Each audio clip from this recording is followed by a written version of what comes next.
Hello everyone, good morning. Welcome back to my channel glam YouTuber with Rashmi. कैसे हो आप लोग? उम्मीद करती हूँ आप सभी लोग बहुत अच्छे होंगे।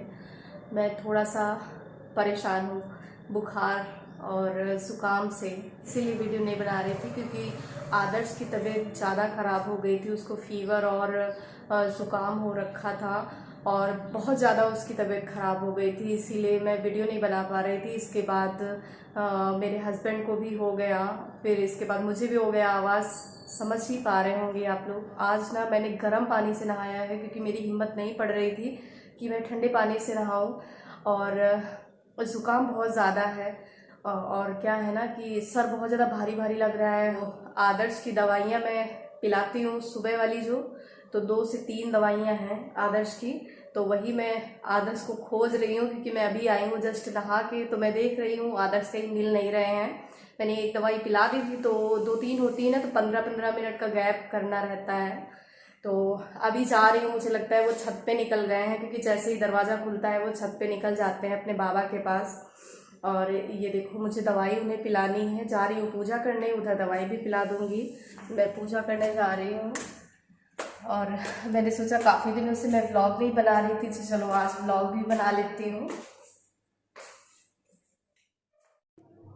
और अभी मैं आ गई हूँ छत पे, तो मेरे आदर्श कितने मज़े से खेल रहे हैं, तो मैंने सोचा थोड़ा सा रिकॉर्ड करके आप लोगों के साथ भी शेयर कर देती हूँ।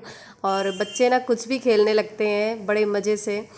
और इसके बाद दवाई पिलाने के बाद फ्रेंड्स में नीचे आ गई थी, पूजा भी मेरा हो चुका है। और यहाँ पे आज मैं बना रही हूँ कद्दू की सब्ज़ी, दाल चावल रोटी। तो मैंने कहा चलो फटाक से सबसे पहले सब्ज़ी काट लेती हूँ। और दाल मैंने चढ़ा दी है, एक तरफ दाल भी पक रही है और मेरा काम हो रहा है। तो यहाँ पे मैंने नाश्ता भी कर लिया है और अभी खाना बनाने की तैयारी चल रही है यहाँ पे। और इसके बाद ये देखिए यहाँ पे सब्ज़ी बन रही है, तो रेसिपी मैंने आप लोगों के साथ शेयर नहीं की है। और यहाँ पे थोड़ा सा दिखा दिया है कि खाना मेरा बन रहा है, मैं किचन में हूँ।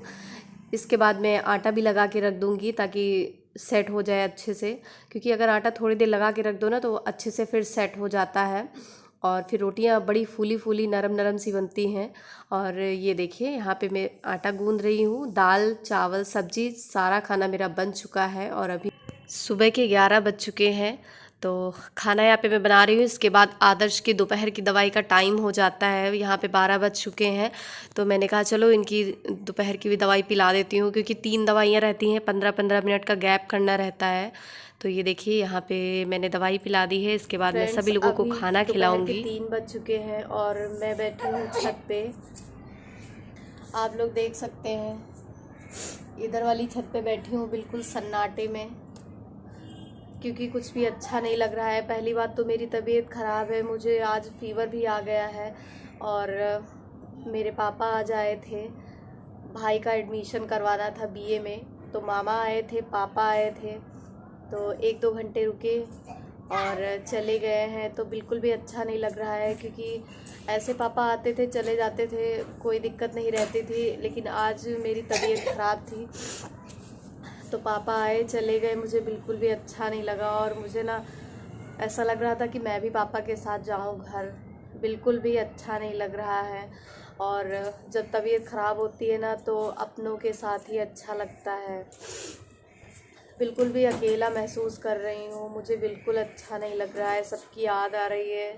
और पता है भाई क्या बोल रहा था? भाई मेरा कह रहा था कि दीदी तुम दुबली बहुत हो गई हो, अपने अपनों का ही ख्याल रखते हैं। भाई मेरा ऐसे कह रहा था, कह रहे थे दीदी जैसे आप शादी के पहले थी ना वैसी हो गई हो, बहुत दुबली हो गई हो।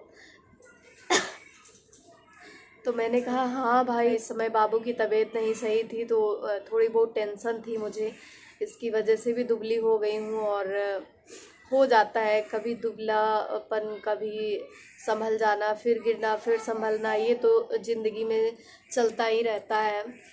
लेकिन आज मुझे बिल्कुल अच्छा नहीं लग रहा है। भाई भी आया था चला गया और पापा जी भी चले गए हैं। मुझे ना भाई की बात तो भूल नहीं रही है। अब तो वो बड़ा हो गया है, बहुत बड़ा, मुझसे भी ज़्यादा बड़ा हो गया है, लंबा हो गया है काफ़ी ज़्यादा, लेकिन अपने अपनों का ही ध्यान देते हैं। वो पता नहीं क्यों मुझे गौर से देख रहा था। फिर आखिरी में ना उसने मुझसे बोला, कहने लगा दीदी तुम बहुत दुबली हो गई हो, क्यों दुबली हो गई हो इतनी ज़्यादा, जैसे शादी के पहले थी वैसे इतनी ज़्यादा क्यों हो गई हो।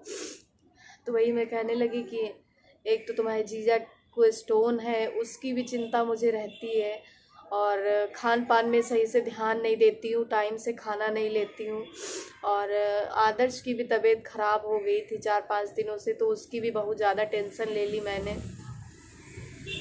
हालांकि टेंशन से कुछ हल नहीं होता है, शरीर ही टूटता है, लेकिन फिर भी टेंशन ऐसी चीज़ है ना कि ज़रा सा भी ज़िंदगी में उतार आता है ना तो सबसे पहले टेंशन आ जाती है। कितना भी निकालने की कोशिश करो निकलती नहीं है। तो मैं थोड़ा सा नर्वस फील कर रही थी, तो मुझे लगा कि चलो मैं अपने दिल की बात आप लोगों से शेयर करती हूँ। तो मैं छत पे कोने में आके बैठ गई और आप लोगों से बात करने लगी। बहुत से लोगों के साथ ऐसा होता होगा कि अपने मायके वालों से मिल के जब उनसे दूर होते हैं तो मतलब बहुत ज़्यादा अकेलापन महसूस करते हैं। तो सेम वही फीलिंग आज मेरी है। और तबीयत ख़राब थी ना तो कुछ ज़्यादा ही अंदर से मैं नर्वस हो रही थी। पापा के सामने नहीं नर्वस हुई, लेकिन उनके जाने के बाद ना बहुत ज़्यादा हर्ट अंदर से फील हो रहा था, बहुत ज़्यादा दुखी थी मैं।